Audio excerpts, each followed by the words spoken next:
संत माधवदास वृंदावन की कुंज गलियन में, वृंदावन के कुंज में, कटीले कुंज में बैठ करके एकांत में भगवान का निरंतर भजन करते।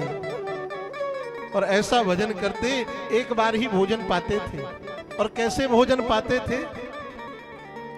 संतों की शीत प्रसाद पाते थे। क्या पाते थे? शीत प्रसाद। आप लोग नहीं समझे होंगे, अब समझा देते हैं। संतों की जूठी पत्तल, जब वृंदावन में किसी मठ के संत प्रसाद पाके सैकड़ों संत पाते और सैकड़ों संत अपनी पत्तल बाहर फेंक देते, उन संतों की सभी पत्तलों को इकट्ठा करते और सबसे थोड़ा थोड़ा जो जूठन लगा रहता सबको एक पत्तल में झाड़ कर इकट्ठा करते। संतों की जूठी प्रसादी को ही शीत प्रसाद कहते हैं। एक पत्तल में माधवदास एकत्रित करते और एकत्रित करने के बाद भोग लगाते, उस जूठन का भी भोग लगाते और भोग लगा के पाते। यही दिनचर्या थी माधवदास की। पर एक दिन की बात, एक दिन संत माधवदास भोग लगाना भूल गए। जल्दी जल्दी में भजन में ज्यादा तल्लीन हुए तो जल्दी दौड़ लगाई, अरे आज तो पत्तल भी चले गए होंगे, आज तो भोजन भी नहीं मिलेगा, भगवान का भोग भी नहीं लगेगा। दौड़ करके गए संत माधवदास। तब तक सोहनी सेवा करने वाला, सोहनी का मतलब समझते हैं? झाड़ू वाला। ब्रज में सोहनी सेवा कहते हैं, झाड़ू वाला नहीं कहते। तो सोहनी सेवा करने वाला आ चुका था। माधवदास ने दूर से ही कहा, अरे ठहर जा भाई, अभी हमारा काम तो शेष है।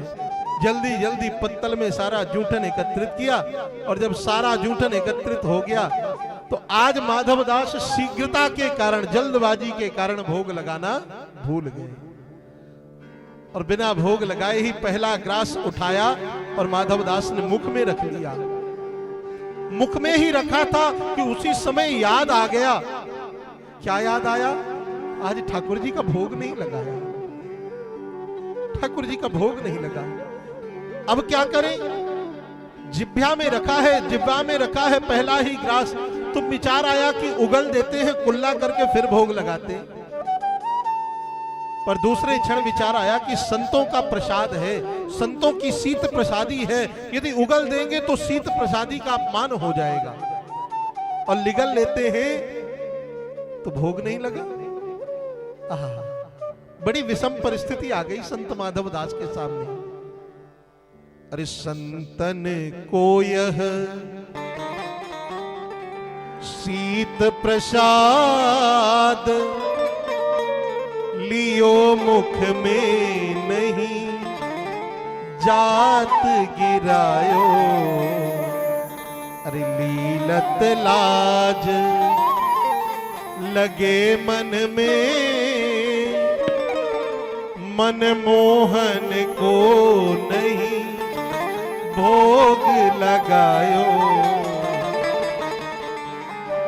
यदि अंदर करते हैं तो मन को संतोष नहीं हो रहा, बाहर करते हैं तो संतों का प्रसाद है। स्थिति क्या हुई कि भाई गति सांप छछूंदर सी,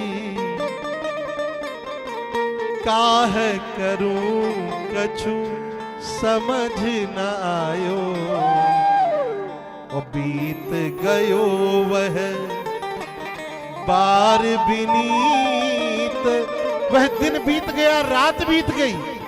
अरे बीत गयो वह बार बिनीत, गई रजनी दिन दूसर आयो।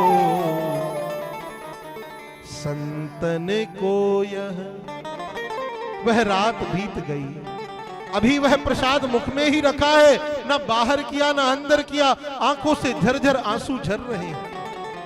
और मैं निवेदन करूं, ये कोई बनावटी कथा नहीं है, सत्य घटना है भक्तमाल ग्रंथ की। अभी भी वह रसना में वह प्रसाद रखा हुआ।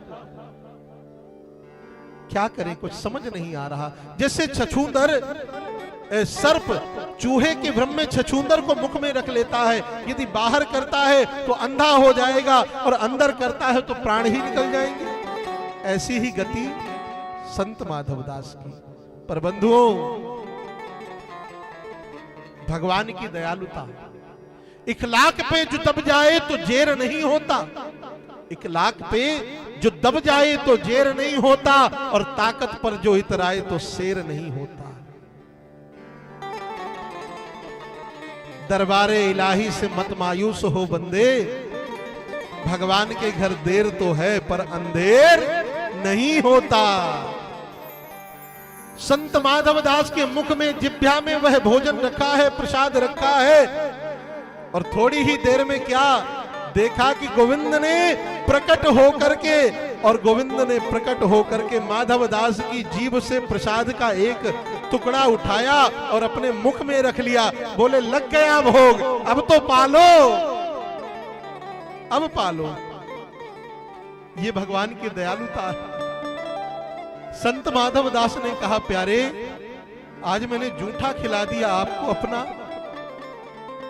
ठाकुर जी ने कहा, बाबा इतने दिनों तक इतने महात्माओं का जूठा खिलाते थे, आज तुम्हारा भी जूठा पा लिया तो क्या बिगड़ गया। ये भगवान की दयालुता है माई बाप, ये है भगवान की करुणा। है क्या कोई ऐसा दयालु? गोस्वामी तुलसीदास जी कहते हैं, अरे ऐसो को उतार जग माही, बिन सेवा जो द्रवहि दीन पर, राम सरिस को नाही। ऐसा उदार कौन है जो अपने भक्त पर इतनी करुणा करता है, इतनी दया करता है, कोई दूसरा नहीं है। भगवान की उदारता तो अद्भुत है बंधुओं। परीक्षित ने पूछा, महाराज भगवान कब कब जन्म लेते हैं और किस किस समय भगवान का पदार्पण होता है?